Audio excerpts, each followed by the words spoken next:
Our next awardee this evening is Don Hyman, Aspetuck Land Trust, Vice President and Board Member. Please join me, Don.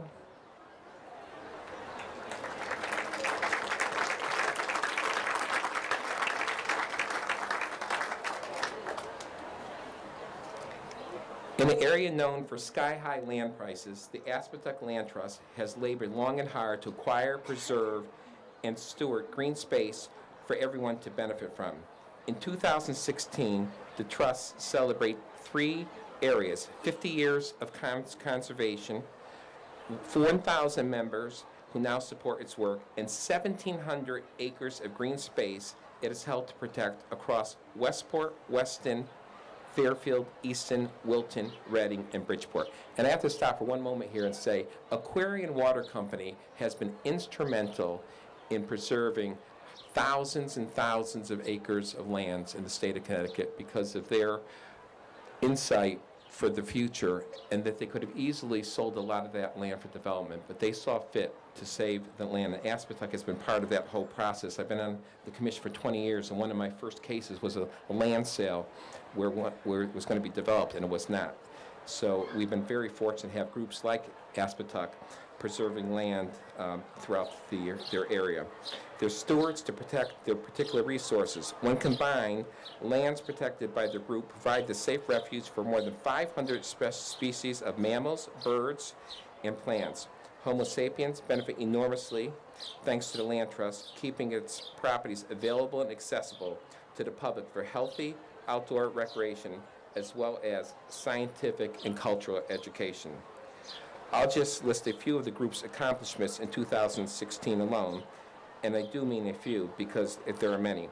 In 2016, the Land Trust had the acquisition and preservation of 15.5 acres of scenic land in Wilton, protecting 13.7 acres of undeveloped woodland in the Giles Hill Road in Reading, safeguarding a stunning nearly 1 acre parcel of scenic Sasko Creek opposite Fairfield's Southport Beach, wrapping up a 3-year project with Connecticut's DEP to restore acres of salt marsh along Westport Saugatuck River, and also developing a plan to restore important bird habitats, 13-acre in a sanctuary in Westport.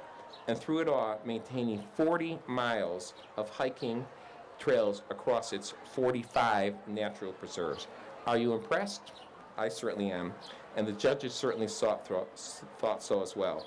I couldn't agree more. That's why I'm proud to be here this evening to present the Aspetuck Land Trust with the Aquarion Environmental Champion Award for the nonprofit category for 2017. Congratulations. Thank you. Wow, this is really an honor. Thank you in behalf of the more than 1,000 members of the Aspetuck Land Trust. We only have about 5 or 6 here tonight.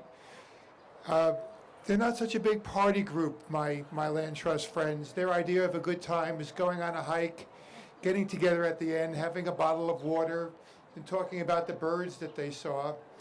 That's a really good day. But we're honored to be here. We share in our Land Trust the same mission, and that is the preservation of open space beauty for all of us to enjoy. This park, Beardsley Park, got started, I think, in 1884. Frederick Olmsted, the same man who designed Central Park, designed this park, you may know. And while parks and preserves are not quite the same thing, they are still open space where people go for beauty, for refreshment, for spiritual rejuvenation. Imagine the world without parks, without preserves, without open space. It would be a very different place. We need these spaces so much. And as someone in our organization says, it's forever gone or forever yours. Forever gone or forever yours. So we would encourage all of you to support the land trust of your choice. If we're lucky enough to be that land trust, great. If it's another land trust that you're living near, support them. Support anybody that can save the land that we need. It's so important. Thank you. I just had a couple of other things to say. I have been coming to this park since 1966 when I was a freshman at the University of Bridgeport. And that was the year that our land trust was founded by a very smart, sharp, visionary woman by the name of Barlow Cutler Wooten in Westport. And we have grown a lot since then, as you've heard. We've gone from having one tiny preserve to having 1,700 acres with 40 miles of trailed preserves. My favorite preserve is a tiny preserve across from Southport Beach. You can't even hike it. It's so beautiful because it allows me to look at the river behind it and not at a house. Now, we need houses, and we need golf courses, and we need these things. But when we have a space like that we can share so that all of us can enjoy it, it's that much better for all of us. But, I have to tell you, life is not always serene and quiet and wonderful in the land trust business. We have our issues, we have our discussions, our debates. Should we build the parking lot or should we not build a parking lot? If we have a parking lot, more people will come. If more people will come to a land preserve, well, what will that do to the environment? If we do build a parking lot, how big should it be? What should the material be like? Where should we put it? Maybe we shouldn't have a parking lot. Maybe we should have a parking lot. We go back and forth on these things because they're really important questions. Should we allow people to walk with their dogs on our preserves, even if the dogs mess things up? Should we put the dogs on leashes? Maybe on some trails they should be on leashes. Maybe on other trails they shouldn't be on leashes. We can go at this all day. That's what we do. We debate these things and we try and come up with the best answer. Sometimes we even debate where to put bags of dog poop. It's a recurring theme in this evening here. Waste. So we debate what to do with that, or whether we should ask people to take it out, or we should we, if we put pails in, will that make it look too much like a park and make people lazy? Then we debate whether we should have signs.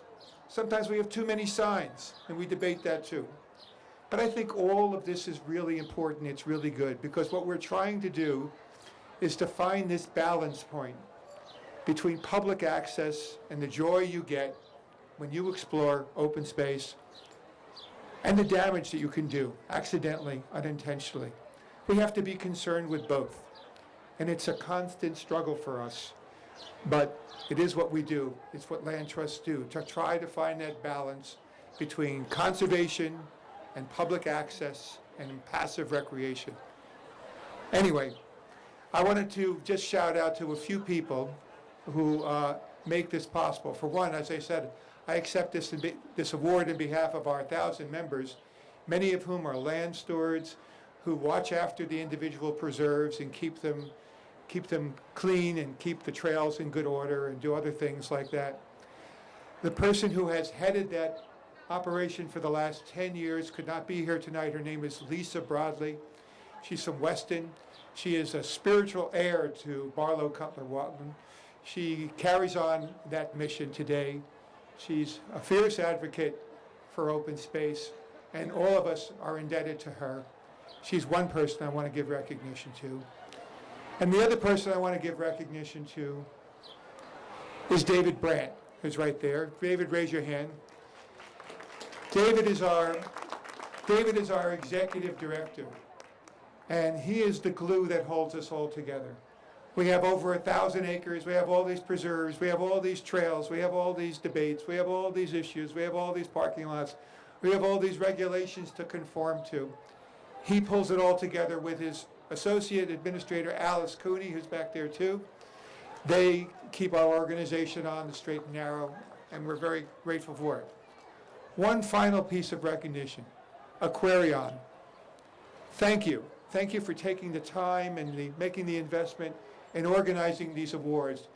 For the individuals, for the great work that Tule does. I think I've been pronouncing your name wrong for a long time, but I have 3 of your racks. 4 actually. Anyway, the work that Aquarion does in just singling out these people and this company is so important. It's a dark time to be an environmentalist.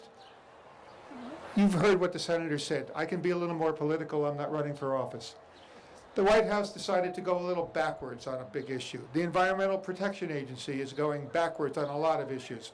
We're concerned, and we have reason to be concerned. And I think it's wonderful that a company like Aquarion could look forward, can make the kinds of investments that it does, can have the big long-term vision, and to make the kind of sacrifices that are necessary so that we have and can enjoy clean water. The world would be a different place. Connecticut would be a different place without open space. But it would be unlivable without clean water, and we can't take it for granted. Thank you very much. It's a pleasure to be here.